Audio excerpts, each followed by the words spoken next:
Welcome to the Real News Network. I'm Dharna Noor, joining you from Baltimore. On Saturday, hundreds gathered in South Bend, Indiana, to show their support for Honeywell UAW workers affected by a lockout. Workers at Honeywell, an aerospace and engineering conglomerate, have been locked out of their jobs since May 2016 over the dispute about their new 5-year contract. Now joining us to discuss this is Paul Mishler. Paul Mishler is a professor of labor studies at Indiana University in South Bend. He helped organize Saturday's rally. Thanks for joining me today, Paul. Hi, Harry. Good talking to you, Donna. So a lockout, unlike a strike, is initiated by the employer. So talk about why Honeywell locked out workers from their jobs. What exactly is this dispute over? What is new in the 5-year contract that's different between the old one? And what are some of the UAW Local 9's demands? So in some ways, what the UAW, the local, wanted to do was to stay at work. When the contract ran out, they said, look, and this is usual in American labor relations, or has been usual, I think things are changing, is that a contract will run out and the workers will say, okay, we don't have a final agreement, but we're all in it for the long haul and we'll work out the details over the time, but everybody's going to be at work.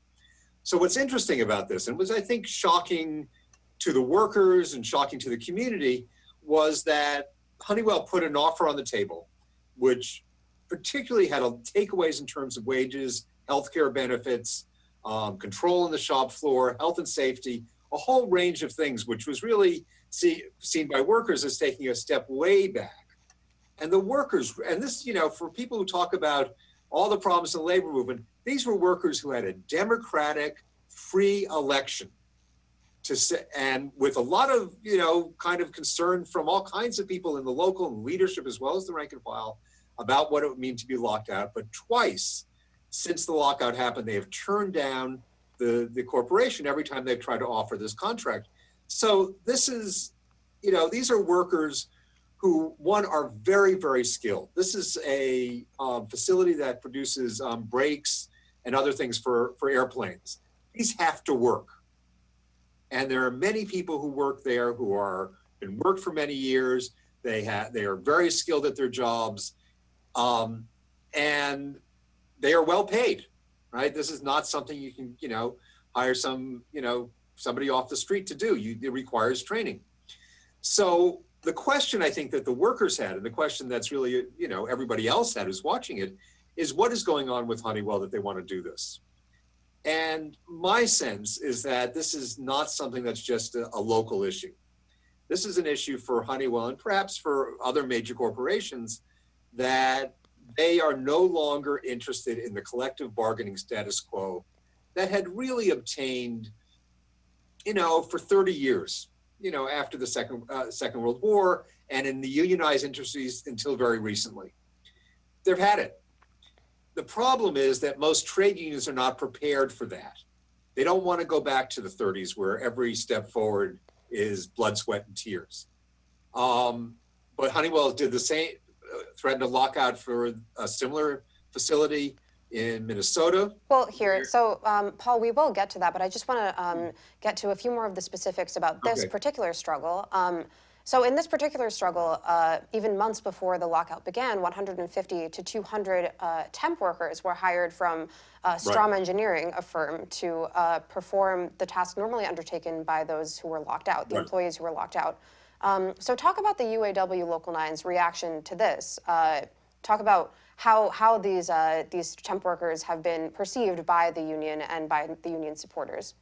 This is one of the tragedies, and I think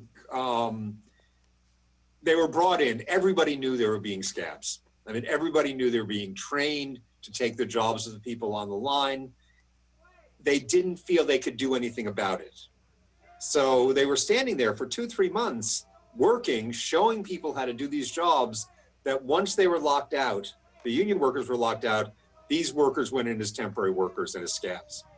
I don't know what they could have done before or whether they should have done anything before. They weren't ready for this. They didn't believe it was going to come to this.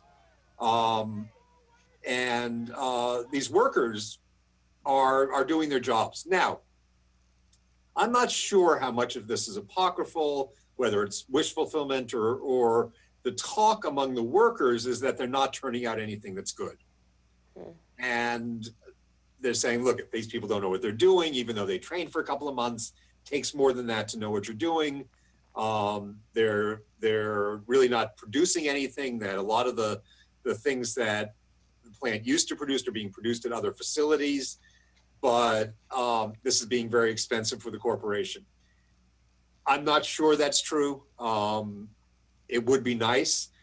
There is, this real problem. These are, brakes for airplanes. If they don't work, they're very dangerous. And there's a lot of quality control between it comes out of the factory and gets put in an airplane.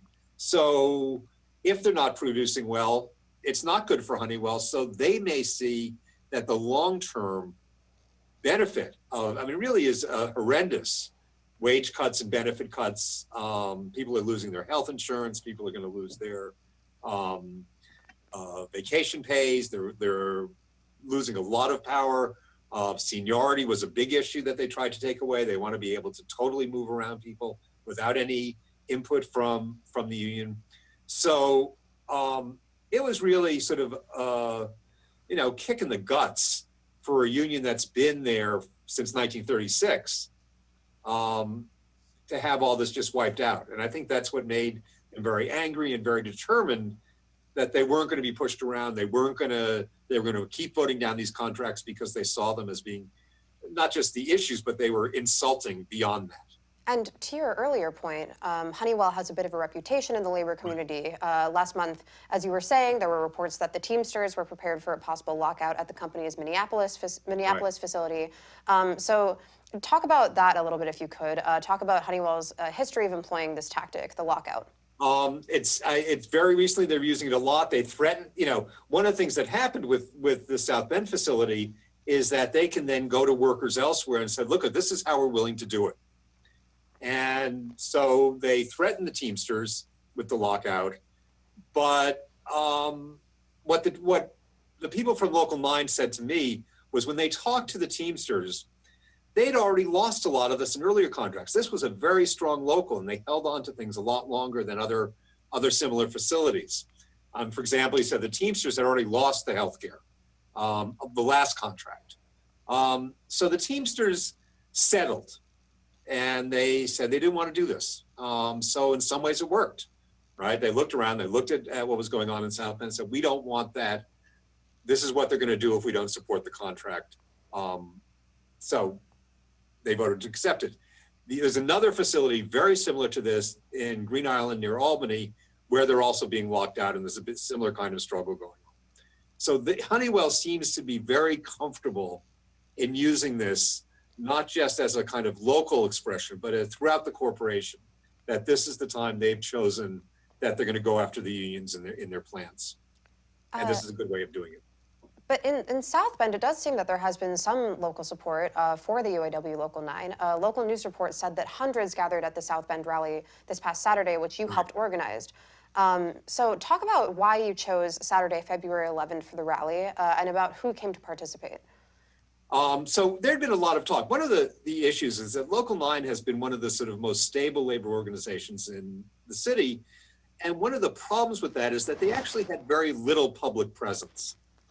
And over the course, since the lockout, they've been calling a number of mass pickets that have built up local support, particularly in the labor community, but also political. The mayor showed up and spoke, and the local sort of Democratic politicians all showed their support.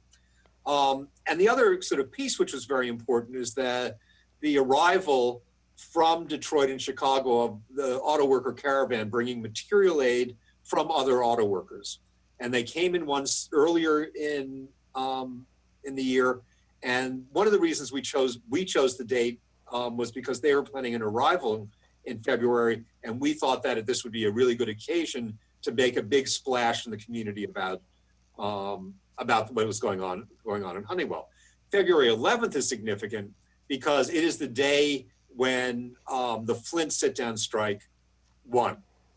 And so it's marked every year by the UAW as an important historical day for the union as a whole, because the victory at Flint really put the UAW on the map. When they beat General Motors in 1937, that meant UAW was settled. So that was part of it. There's actually a wonderful tradition of that the UAW calls it White Shirt Day, because the day they went back to work in Flint, all the workers wore white shirts. And in 1937, there was a literal distinction between blue collar and white collar. So wearing white shirts for the workers meant you tried to push us around, we're as good as you, and look at us, we're wearing white shirts to work. And so every February, you have that on the anniversary of the strike. It's February, 80 years ago.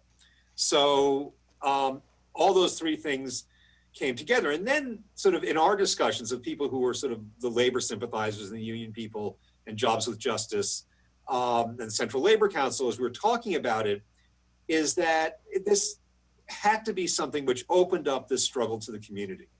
You know, I'm not sure if it happens elsewhere. It seems to be, in my experience, that there's often kind of the labor community sees itself as separate from the rest of the kind of sympathetic community.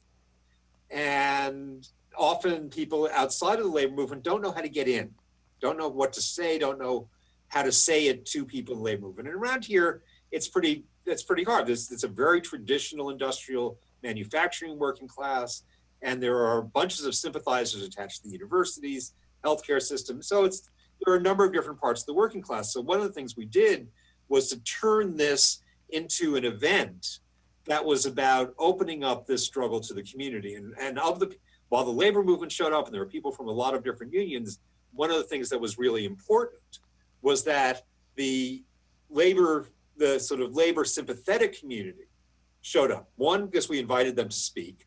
So the woman who was the organizer for the local women's march, which we had 4,000 people, the largest demonstration in South Bend in decades, she came and spoke from that community and from that movement, and talking about women's issues and labor issues being together, which was really important.